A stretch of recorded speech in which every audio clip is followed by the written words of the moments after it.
Praise lord. దేవునికి స్తోత్రం. ప్రభునందు ప్రియమైనటువంటి దేవుని బిడ్డలైన మీ అందరికీ ఉదయకాలపు శుభాభివందనాలు తెలియజేస్తున్నాను. ఈరోజు దేవుని యొక్క అనుదిన వాక్యాన్ని చదువుకుందాం.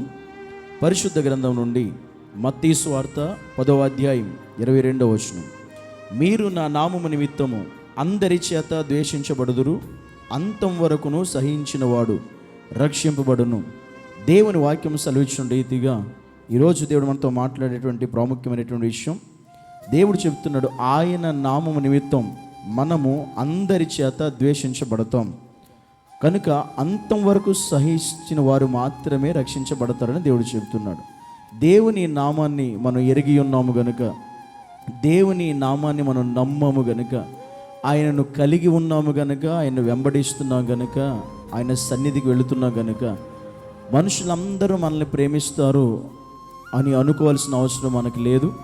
లేకపోతే ప్రతి ఒక్కరు కూడా మనతో ఐక్యంగా ఉంటారు అని ఆలోచన కూడా మనకు ఉండని అవసరం లేదు.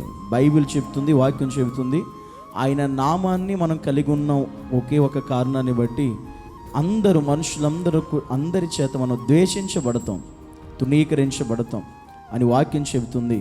కనుక ఒకవేళ దేవుని నమ్మినందుకు నీ వారే, నీ ఇంటి వారే, నీ ఇంట్లో ఉన్నటువంటి నీ బంధువులే, నీ రక్త సంబంధికులే, ఒకవేళ దేవునిని బట్టి ఆయన సన్నిధికి వెళుతున్నావని, లేదా ఆయన సన్నిధిలో ఉంటున్నావని, ఆయన పని చేస్తున్నావని, దేవునిలో ఎక్కువ సమయం గడుపుతున్నావని నీ ఇంటి వారే నిన్ను హింసించుతున్నా, నిన్ను బాధ పెడుతున్నా, నిన్ను తిడుతున్నా, లేదా కొన్ని సందర్భాల్లో నిన్ను అందరూ ఒకటై నిన్ను వేరుగా చూస్తున్నా, దేవుని వాక్యం చెబుతుంది, నువ్వు సహిస్తున్నావా?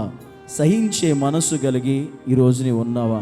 ఎవ్వరు ఏమన్నా, మన ఇంటి వారు కానీ, మన బంధువులు కానీ, మన రక్తసములు కానీ, వారు తిట్టినా కొట్టినా, ఏ పరిస్థితులు వచ్చినా ఆయన నామాన్ని కలిగిన మన జీవితాల్లో చాలామంది మనల్ని ద్వేషిస్తారే కానీ ప్రేమించరు.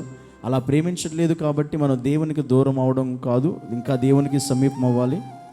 ఎందుకంటే ఆయన నామ నిమిత్తం మనం ఎంత ద్వేషించబడినా, హింసించబడినా వాటన్ని సహించి మనం భరించినట్లయితే పరలోకంలో మనకు అత్యధికమైన సంతోషం దేవుడు మనకి ఇస్తానని వాగ్దానం చేస్తాడు, బహుమానం ఇస్తానని వాగ్దానం చేస్తాడు. కానీ వాటిని బట్టి మనం బాధపడకూడదు. ఎవరు కించపరిచినా, అవమానపరిచినా, నిందించినా వాటినన్నిటిని కూడా నువ్వు సహించగలుగుతున్నావా? ప్రభువైన యేసుక్రీస్తే మన కొరకు ఆయన సమస్తము సహించాడు, భరించాడు, సిలువలో సమస్తం ఆయన వహించగలిగాడు. కనుక ఈరోజు మనం ఆయన నామాన్ని కలిగి ఉన్నాం.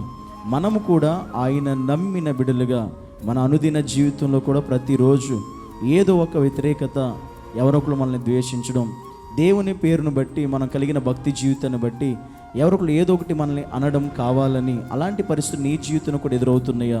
నువ్వు గుర్తుపెట్టుకోవాలి, నువ్వు సహింపగలిగినటువంటి క్రైస్తవుడుగా, క్రైస్తవురాలిగా నీవు ఉండాలని దేవుని యొక్క చిత్తం. కనుక వాటన్నిటి విషయంలో నీ కుటుంబంలో అలాంటి పరిస్థితి వచ్చినా, సమాజంలో నీకు అలాంటి పరిస్థితి ఎదురవుతున్నా, ఈరోజు దేవునితో మాట్లాడుతున్నాడు, అంతము వరకు నువ్వు సహించు. దేవుని నామము నిమిత్తం ఖచ్చితంగా దేవుడు మనకు పరలోకంలో గొప్ప బహుమానం ఆయన మనకు అనుగ్రహించేటువంటి దేవుడై ఉన్నాడు.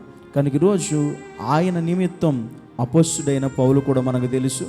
అపొస్తలుడైన పౌలు కూడా దేవుని నిమిత్తం ఎన్నో బాధలు, ఎన్నో సమస్యలను, ఎన్నో వ్యతిరేకతలను, ఎంతోమంది తన పక్కన ఉన్న వారి నుండి పరిస్థితులన్నింటిని కూడా ఎదుర్కోగలిగాడు, సహించగలిగాడు, ఓర్చుకోగలిగాడు. ఈరోజు దేవుడు మనకు నేర్పించేది, దేవుని నామము నిమిత్తం ఎంతమంది మనల్ని ద్వేషించినా కూడా మనం సహించు వారమై ఉండాలి. సహిస్తే మనం రక్షించబడతాం.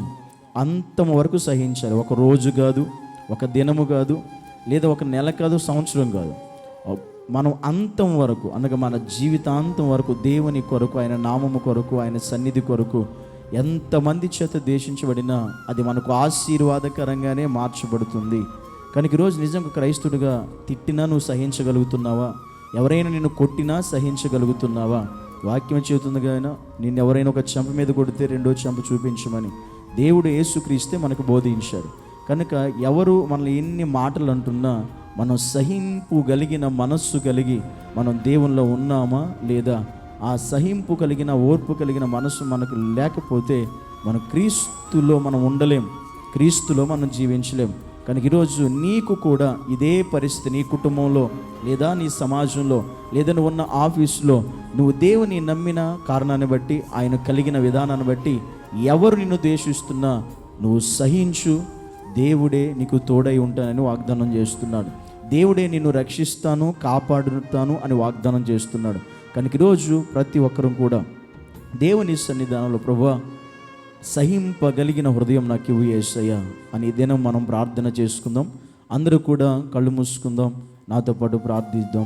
పరిశుద్ధుడు అయిన తండ్రి, నీకు వందనాలు ప్రభువా. ఈరోజు నైనా నీ నామము ధరించిన మా జీవితాల్లో ఎవరు ఎంతమంది మనం ద్వేషించినా, ఎంతమంది మనం వ్యతిరేకించినా, ఎంతమంది ఎన్ని రీతులుగా మమ్మల్ని మాటలు అంటున్నా, వాటన్నిటినీ కూడా నీ వాక్య లేఖనం బట్టి సహించగలిగినటువంటి జీవితం ప్రభువా నీవే మాకు అనుగ్రహించి సహాయము చేసి కృప చూపించమని యేసుక్రీస్తు శక్తి కలిగిన నామంలో అలాంటి సహింపు కలిగినటువంటి జీవితాన్ని ప్రతి ఒక్క బిడ్డకు కూడా యేసు నామములో నువ్వు అనుగ్రహించి సహాయం చేసి కృప చూపించమని ప్రార్థించి అడిగి వేడుకుంటున్నాము మా పరమ తండ్రి. ఆమేన్.